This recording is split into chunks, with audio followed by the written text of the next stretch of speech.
జ్యోతి ఏం జరిగింది? బావా మా ఆయన నన్ను చంపబోతున్నాడు. ఏమండి ఏం చేసిందని ఈ అమ్మాయిని చంపబోతున్నారు? ఏం చేసిందా? ఆ పాపిష్టిదాన్ని అడుగు. ఉద్యోగం చేయడానికి దుబాయ్కి వెళితే ఇది బలి తగ్గించి ఒళ్ళు బలిసి ఓళ్ళ మీద పడి సంపాదించడం అలవాటు చేసుకుంది. లేదు బావా, చావునైనా చేస్తాను గాని నిజాయితీ చంపుకుంటానా?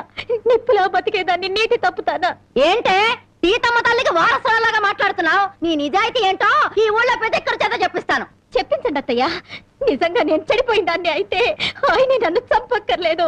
నా ఒంటి మీద నేనే కిరసన ఆయిల్ పోసుకొని తగలబడి చచ్చిపోతాను.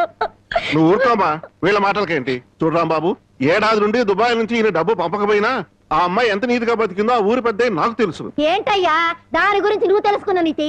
ఏడాది నుంచి నా కొడుకు డబ్బు పంపకపోతే మెళ్ళ గొలుసు చెవులు కారింగులు ఎవడి పక్కన పడుకొని సంపాదించిందో చెప్పు. అతను నేను చెప్తాను.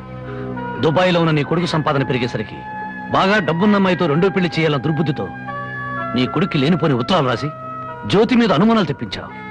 ఆ అనుమానంతో నువ్వు డబ్బు పంపకపోయేసరికి 10 మందిలో నీ పరువు పోతుందని రాత్రిపూట మా ఊరుచి కూలి పని చేసి కడుపుకు తిండి కూడా సరిగ్గా తినకుండా డబ్బు దాచిపెట్టి గిల్టి నగలు వేసుకుంది. ఏంటి బాబు, రాత్రిపూట కూలి పని చేసుకుని వెళ్ళేదా? నీ ఒక్కడితోనే చేసేదా ఇంకెవరితో అయినా చేసేదా? మళ్ళీ ఆ కోత కూసామంటే పళ్ళు నలగొడతాను. జ్యోతి నా తోబుట్టు కన్నా ఎక్కువగా ప్రేమించే ఆత్మీయురాలు. చూడు, ఆడది తప్పు చేయాలని నిర్ణయించుకుంటే ఆమెను 7 సముద్రాల అవతల కట్టి పడవేసిన కట్లు తెంచుకుని వచ్చి తప్పు చేస్తుంది. కానీ ఇతనే నా భర్త అని నమ్మిన ఆడది ఎంతటి మహారాజు వచ్చినా సరే కన్నెత్తు కూడా చూడదు. తను కట్టెల్లో కాలిపోయేంత వరకు భర్త అడుగుజాడల్లో నడవాలని చూస్తుంది. తన భర్త ఊళ్ళో ఉంటే అతనితో కాపురం చేస్తుంది. అతను ఊరు వదిలి వెళితే అతని జ్ఞాపకాలతో కాపురం చేస్తుంది. అదేరా భార్య అంటే. ఒరే, అమ్మ చెప్పింది అబ్బ చెప్పాడని పెళ్ళాం మీద అనుమానం పడ్డం కాదురా. నువ్వు చస్తే నీ తల్లి తండ్రి అక్క అన్న నీ శవం మీద పడి ఒకే ఒక రోజు ఏడ్చి కర్మకాండలు తిరగానే ఎవరి దారిని వాళ్ళు వెళ్ళిపోతారు.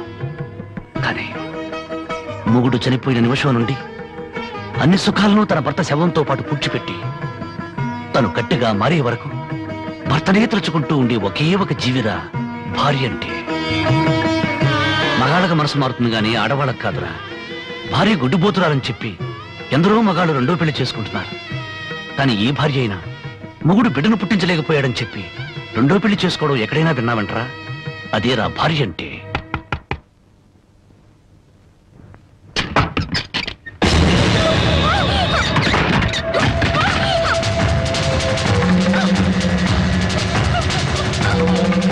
అంతెందుకు, నా సంగతి తీసుకో. భార్య తాళి కూడా ఆమె జోదం వాడిని వాడిరా నేను. అలాంటి నాకు తన రక్తం ఆమె అన్నం పెట్టిందిరా నా భార్య. చివరకు ప్రాణాలు తీసుకునేనా సరే నన్ను కాపాడాలనుకుంది. ఆ దేవత సాక్షిగా చెప్తున్నాను, నా మాటమ్మ. జ్యోతి అమాయకురాలు.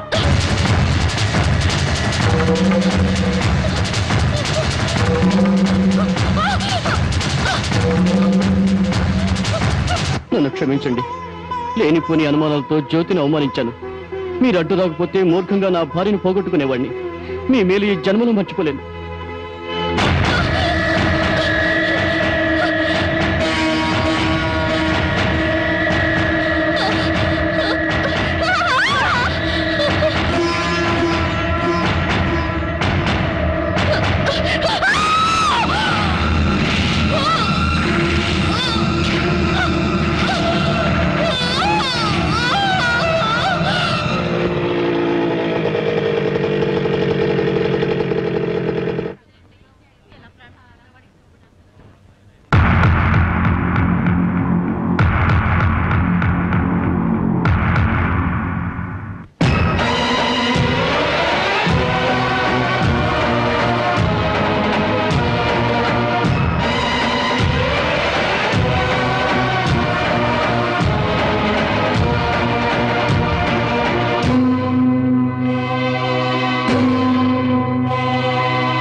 Cherokee.